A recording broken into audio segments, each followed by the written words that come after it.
भगवान को न मिठाई, न मिष्ठान, न फूल, न हार, इनकी जरूरत नहीं है। और कीर्तन कौन कर सकता है? जो भगवान से प्रेम करता होगा। इसलिए कीर्तन करो। व्यर्थ की बकवास, व्यर्थ की बातें बिल्कुल ना। अच्छा, पता है आपको कुछ नाम अपराध भी होता है, कुछ नाम अपराध भी कहे गए हैं। क्या? जैसे कोई नाम जपता है भगवान का, तो उसे जैसे डॉक्टर ने दवाई दी ना आपको बीमारी की, तो डॉक्टर तुरंत आपको परहेज भी बताएगा। तो हमने आपसे कहा कि आप लोगों को नाम जप करना है, नाम जप तो करेंगे पर कुछ परहेज भी बता रहे हैं आपको।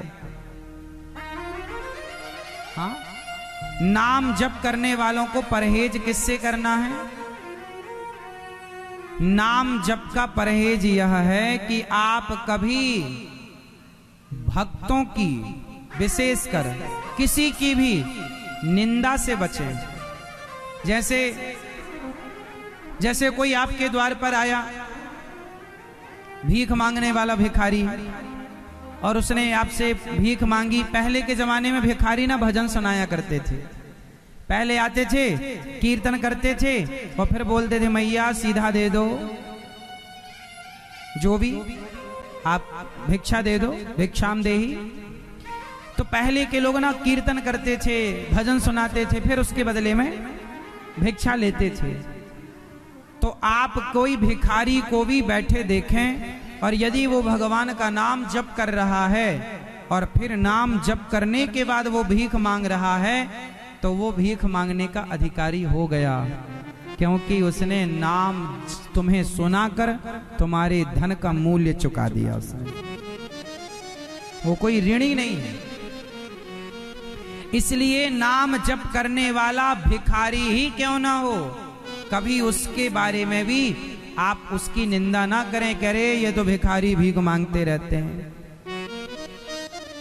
जिसकी वाणी पर, जिसकी जिह्वा पर भगवान नाम है, समझ लो वो व्यक्ति व्यवहार से तुम्हें कैसा भी दिखे, लेकिन आपको उसके लिए कोई ईर्ष्या और द्वेष की भावना आप मत रखो। वो कैसा है वो जाने। आपके अंदर ये भाव होना चाहिए कि ये भगवान के नाम का आश्रय लिया है, इसलिए भक्तों का हम बिल्कुल अपराध ना करें। ईर्ष्या ना, द्वेष ना, किसी से ईर्ष्या ना, द्वेष ना। क्यों? तो नाम जप करने वाले को किसी से ईर्ष्या नहीं करनी चाहिए। यदि आपने किसी से ईर्ष्या द्वेष कर ली तो उससे मुक्ति कब मिलेगी? बोले जिसके ईर्ष्या द्वेष किया है उससे जाकर माफी मांगनी पड़ेगी, क्षमा मांगनी पड़ेगी, तब कहीं जाकर के आप इस अपराध से मुक्त हो सकेंगे। तो एक पंडित जी थे, बड़े गरीब थे, पति पत्नी दोनों कीर्तन करते मस्त। बच्चे बड़े हुए, वो भी बड़े मतलब छोटे, कोई 4 साल का, कोई 5 साल, वो भी कीर्तन में बैठने लगे। एक दिन पंडित जी की पत्नी ने कहा अपने पति से, सुनो, आप ये कीर्तन करते हो दिन भर जिन भगवान का, तो आपका भगवान से क्या रिश्ता है? पत्नी ने पूछा कि आपका भगवान से क्या संबंध है? तो पंडित जी ने, पति देव ने कहा कि मेरा भगवान से बहुत गहरा संबंध है, बहुत प्यार करते हैं वो हमसे, बहुत चाहते हैं वो हमें, हम भी उन्हें चाहते हैं, वो भी हमें चाहते हैं। तुम तो बस कीर्तन किया करो हमारे संग। ठीक है। होते होते बहुत दिन बीत गए। एक दिन पत्नी ने फिर पति से कहा, स्वामी जी, हम लोग जिनका कीर्तन कर रहे हैं, रोज आधा 1 घंटा आप नाम जप करते हो, दिन भर उन्हीं का नाम लेते हो, श्री कृष्ण श्री कृष्ण श्री, एक बार हमें मिलवाते क्यों नहीं हो अपने श्री कृष्ण से? अब पंडित जी चक्कर में पड़ गए कि मिलवाएं कैसे,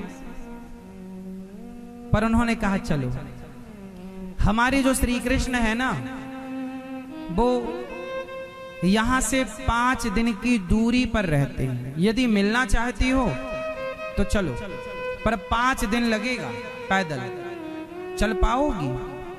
दोनों के शरीर जर्जर हो चुके थे, भरपेट भोजन भी नहीं मिलता था, भूखे, कभी पत्ते खा लिए, भूख भी नहीं मिलती थी अच्छे से। पत्नी बोली ठीक है चलेंगे, आपके श्री कृष्ण से मिलेंगे जरूर। अब दोनों पति पत्नी बच्चों को, बेटा बेटी को लेकर चले। 5 दिन की दूरी पर उनके यहां से, जंगल के रास्ते से वो चलते गए, थोड़ा चले बैठ गए, थोड़ा चले बैठ, शरीर बूढ़ा था। दोनों चलते चलते 5 दिन हो गए। 5 दिन पूरा करने पर वो दोनों जगन्नाथपुरी पहुंचे और मंदिर दिखाया पत्नी को। बोले जिन श्री कृष्ण की मैं बात करता था ना, देखो उनका घर ये है। अब हम आ गए। पत्नी को बड़ी भूख लगी, बच्चों ने कहा भूख लगी है, चलते चलते थक गए हैं। तो पत्नी ने कहा अपने पति से कि तुम्हारे जो श्री कृष्ण हैं, क्या वो हमें भोजन देंगे? बच्चों के लिए, हमारे लिए? हाँ हाँ, हमारे श्री कृष्ण के पास तो बहुत है, चलो। अब वो मंदिर के पास गए, पर इतनी भीड़ थी, वो भीड़ में कहां जाएं? और भोजन प्रसादी करें तो करें कहां, कोई स्थान मिला नहीं। सूर्य अस्त हो गया, मंदिर बंद होने का समय हुआ, मंदिर बंद भी हो गया, सारे भक्त लोग चले गए, मंदिर खाली। अब पत्नी ने फिर कहा कि आपके भगवान, आपके श्री कृष्ण ने तो भोजन नहीं दिया, कहां है? बोले तुम धैर्य रखो, आएंगे आएंगे वो। पत्नी को लेकर पीछे बैठ गए कि यहां बैठो, वो आएंगे। उन्हें विश्वास था पंडित जी को बहुत ज्यादा। पीछे जो मंदिर के पीछे नाला बह रहा था, वहीं बैठ गए। मंदिर खाली था, ताला बंद था। अब पंडित जी पत्नी को छोड़कर थोड़ी आगे गए और उन्होंने अकेले में भगवान से कहा, हे जगन्नाथ जी, मुझे पता है कि आप भगवान हैं, आप हम जैसे पापियों को पता नहीं कब मिलेंगे, लेकिन मेरी पत्नी की आप पर अभी अभी आस्था बनी है, नई नई आस्था टिकी है। यदि उसे पेट भर भोजन भी नहीं मिला तो टूट जाएगी कि कैसे भगवान हैं कि भोजन तक नहीं दिया।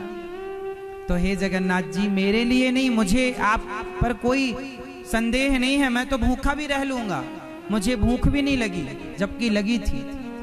पर पत्नी है और बच्चे हैं। रोज मैं कीर्तन कराता हूं, आधा घंटा कीर्तन करती है वो। उसका विश्वास नया नया है, उसने कोई शास्त्र तो पढ़े नहीं, सत्संग भी ज्यादा नहीं किया कि उसका विश्वास पक्का हो, अभी नया नया विश्वास बना है। और यदि टूट गया तो फिर ये विश्वास बना पाना, हे प्रभु, बड़ा कठिन है। इसलिए हे प्रभु कृपा करना, मेरी फिक्र नहीं है, उसके विश्वास की रक्षा करना, हे जगन्नाथ जी। भगवान तो भगवान है, सर्वज्ञ है। भगवान सुन रहे थे। अब वो पंडित जी गए और पत्नी बोली, लाए क्या भोजन? बच्चे चिल्ला रहे हैं, भूख लगी है। पंडित जी बोले, हाँ अभी पानी पी लो, पानी पी के विश्राम करो, भगवान जी जरूर देंगे। अब पत्नी तो चलो पत्नी है, समझदार, बच्चे कैसे, उनको दोनों बेटा बेटी को पानी पिलाएं तो वो कहें कुछ खाने को दो, खाने को क्या दें, कुछ था ही नहीं, पैसे थे नहीं कि बाजार से खरीद सकें। जैसे तैसे बच्चों को सुलाया। जब बच्चे सो गए, पत्नी भी इंतजार करते करते सो गई, कोई नहीं आया, पंडित जी भी सो गए। अब 4 लोग सो रहे हैं मंदिर के बाहर और भूखे सो रहे हैं, और किसके द्वार पर सो रहे हैं? श्री जगन्नाथ जी के। तब भगवान जगन्नाथ जी एक पंडित जी का रूप बनाते हैं। पंडित जी का रूप, और जो जगन्नाथ जी की रसोई में जो भोजन बचा था, बना था, भगवान जी को भोग लगा था, वो भोग, जो थाली, जिस थाल पर सोने की थाल और हीरे मोती जड़े बढ़िया थाल पर जगन्नाथ जी खाते थे, उस थाल पर ठाकुर जी ने अपना प्रसाद सजाया जो खाते थे, और सजाकर कपड़ा ढके और भगवान निकले बाहर और जगाया, अरे पंडित जी, ओ पंडित जी, भोजन नहीं करना। भगवान जी ने आपके लिए भोजन भेजा है, जगन्नाथ जी ने। पंडित जी जगाया। जी जी महाराज, अरे जगन्नाथ जी ने भेजा है हमें, भोजन कर लो आप। पंडित जी बोले आप कहां से? बोले हम मंदिर से ही आए, अंदर से। हाँ, जगन्नाथ जी ने भेजा है, अपनी पत्नी को उठाओ। इन्होंने कहा था ना कि भोजन मिलेगा कि नहीं, ये देखो यहाँ कोई भूखा नहीं सोएगा, उठाओ। पत्नी को उठाए, बच्चों को उठाए, खूब बढ़िया थाली, स्वादिष्ट भोजन, आज तक ऐसा नहीं किया। कई दिन के भूखे थे, पत्नी बच्चे खूब खाए और खाए। पंडित जी बोले कि ये थाली, पंडित जी तो अवाक रह गए, भैया ये थाली, अच्छा भोजन आप यहाँ रख दो और थाली आप ले जाओ। पुजारी जी, भगवान जगन्नाथ जी बोले नहीं नहीं, आप भोजन करना और ये थाली की फिक्र नहीं करना, चली जाएगी, आप तो रखो थाली, बाद में चली जाएगी। अब पंडित जी ने खूब चकाचक भोजन किया, पत्नी ने खाया, बच्चे खा, और बढ़िया खा पी करके थाली बड़ी सोने की थी, कीमती थी। पंडित जी को लगा सवेरे कोई आएगा लेने के लिए, अभी देने आए हैं, शाम सवेरे लेने आएंगे। फटे से कपड़े में उन्होंने, उनके कपड़े ही जो थे, पंडित जी जो धोती पहनते थे ना, वो गांठ ही गांठ लगी थी उसमें पूरी, इतनी जगह से फट गई थी कि वो गांठ गांठ लगाई। उसी कपड़े से, एक छोटा कपड़ा था, उसी से वो थाली बांधी, और सोने हीरे की थाली, वो कोई कपड़े से कहां ढके, वो तो अलग चमक रही थी। रखा, सिर के नीचे रखा, सो गए। खूब गहरी नींद आई, सोए। सवेरे मंदिर खुला तो पुजारियों ने देखा कि वहां भगवान जी का भोजन बिखरा पड़ा था और थाली गायब। अब तो पूरा हो शोर मच गया, अरे चोरी हो गई, मंदिर में चोरी हो गई, चोरी हो गई, खूब चोरी हो गई, थाली वाली सब चोरी। कौन चुराया? यहाँ वहां देखा गया, सब पुजारी इकट्ठी हुए। पुजारियों को लगा दरवाजा तो बंद था, चोरी कैसे हो गई? बोले कोई गलत व्यक्ति कहीं और से घुसा होगा। बोले कोई अंदर का ही तो नहीं है? बोले नहीं साहब, हम क्यों चुराएंगे। बाहर निकल के देखे तो वहां नाले की तरफ ये पंडित जी सो रहे थे, फटे से कपड़े में थाली बंधी तो दूर से चमक रही थी। अच्छा ये चोर चोर चोर चोर, सारे पुजारियों ने, सारे लोगों ने खूब जा के लात घूसा पंडित जी की दे पिटाई। पंडित जी अभी जागे भी नहीं थे अच्छे से कि लातें चालू, ये चोरी करता, चोरी। और खूब लातें खूब पड़ी पंडित जी को। लोग, यात्री लोग भी थे, पंडित जी चोरी करने आए हो जगन्नाथ जी, खूब मारा, जैसे जो मिला मारा। अब पंडित जी बोले अच्छा, उन्हें जितने लात घूंसे पड़े, वो हर लात और घूंसे को सहते जाएं और कहते जाएं, हे जगन्नाथ जी आपकी इच्छा, हे जगन्नाथ जी आपकी इच्छा, हे जगन्नाथ जी आपकी इच्छा। आपने भोजन दिया, वो भी आपकी इच्छा थी, लातें दिलवा रहे हो, वो भी आपकी इच्छा है, घूंसा दिलवा रहे हो, वो भी आपकी इच्छा। जितनी लातें पड़े, हर लात पर वो कहें, हे जगन्नाथ जी आपकी इच्छा, हे जगन्नाथ जी आपकी इच्छा, हे जगन्नाथ जी। अब जो मारने वाले थे ना, पंडित जी की इस बात से वो प्रभावित हुए, उनको लगा ये चोर नहीं हो सकता, चोर होता तो ऐसा क्यों बोलता, चोर नहीं है। खबर राजा तक गई। अब राजा तक पहुंचे। अच्छा देखो, भगवान की लीला बड़ी विचित्र है। भगवान ना पिटवाते भी हैं। बताओ क्यों पिटवाए भगवान जी ने उस पुजारी पंडित जी को, क्यों पिटवाए? भगवान ने देखा कि इनके अंदर भक्ति तो है, भगवान ने देखा इनके अंदर भक्ति तो, 5 दिन से भूखे हैं और फिर भी मेरा नाम नहीं छोड़ रहे हैं, मेरा आश्रय नहीं छोड़ रहे हैं। एक बार ये भी तो देख लूं कि इनमें धैर्य कितना है, सहनशीलता कितनी है। इसलिए भगवान ने लातें पड़वाए। अब यहां लातें पड़ ही रही थी पंडित जी को कि तभी राजा को भगवान जगन्नाथ जी ने सपना दिया।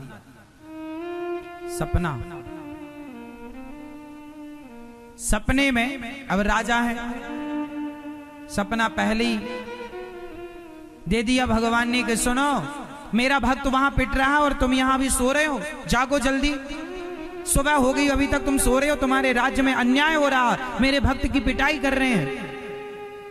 कह दो कोई उसे हाथ ना लगाए, वरना मैं छोड़ूंगा नहीं राजन तुम्हें। और सुनो, वो जो पंडित जी हैं, आज से पूरे मंदिर का हिसाब किताब उनके हाथ में देना। अब राजा तो भागा वहां से, बिना नहाए राजा घोड़े पर चढ़ा, तलवार ली, चला मंदिर के पीछे। पंडित जी की पिटाई चली रही थी, रोका रोका, भैया रुको रुको। ये पंडित जी कोई और नहीं है, भक्त हैं ये भगवान के। भगवान जी ने, जगन्नाथ जी ने हमें सपने में कहा है कि इनके पास ही आज से पूरा हिसाब किताब रखना। राजा चरणों में गिरे, सारे पुजारियों ने प्रणाम किया और पंडित जी की पंडितानी सब कुछ देख रही थी चुपचाप। जब खाई तब कहा, वाह भगवान तुम्हारे अच्छे हैं। जब पंडित जी पिटने लगे तो पंडितानी ने कहा, वाह अच्छा पिटवाए तुम्हारे भगवान। और फिर पंडित जी को मंदिर का मैनेजर बनाया गया। आज भी पंडित जी की वंश परंपरा के लोग ही आज भी जगन्नाथपुरी में वहां का पूरा हिसाब किताब रखते हैं। आज भी वही पंडित जी का परिवार, आज भी। तो ये घटना सत्य घटना है और वो परंपरा आज भी चल रही है। उनका लेखा जोखा ही आज भी वहां के, उनके साइन से ही वहां का चेक पास होता है। वो मुख्य वही है। उस परंपरा, राजा ने मुखिया बनाया कि मंदिर का पूरा हिसाब किताब ये करेंगे। इंद्रद्युम्न नाम के जो राजा थे, उन्हीं के वंश में और राजा जो थे उनके बाद की ये घटना है। इस बात से आपने क्या सीखा कि जीवन में जब सम्मान मिले तो भी भगवान की कृपा मानना चाहिए, और जब अपमान मिले तो भी भगवान, हे जगन्नाथ जी जो आपकी इच्छा, हे जगन्नाथ जी जो आपकी इच्छा। आप पानी में बैठे हैं, हे जगन्नाथ जी जो आपकी। आप इस परिस्थिति में भी कथा सुन रहे हैं, हे जगन्नाथ जी जो आपकी इच्छा। हाँ, जैसे रखे राम जी रहना चाहिए, और सीताराम सीताराम कहना चाहिए। सीताराम सीताराम कहना चाहिए, और जैसे रखे राम जी रहना चाहिए। अपनी इच्छाएं समाप्त कर दो और हरी इच्छा में अपनी इच्छा मिलाओ। जो प्रभु आपकी, जो आपकी बेटा सम्मान करे तो प्रभु आपकी इच्छा, और बेटा अपमान करे, सास सम्मान करे तो प्रभु आपकी इच्छा, और सास गालियां दे प्रभु आपकी इच्छा। बहू रोटी दे तो प्रभु आपकी इच्छा, और गाली दे तो प्रभु आपकी इच्छा। हर स्थिति परिस्थिति में भगवद इच्छा माननी चाहिए।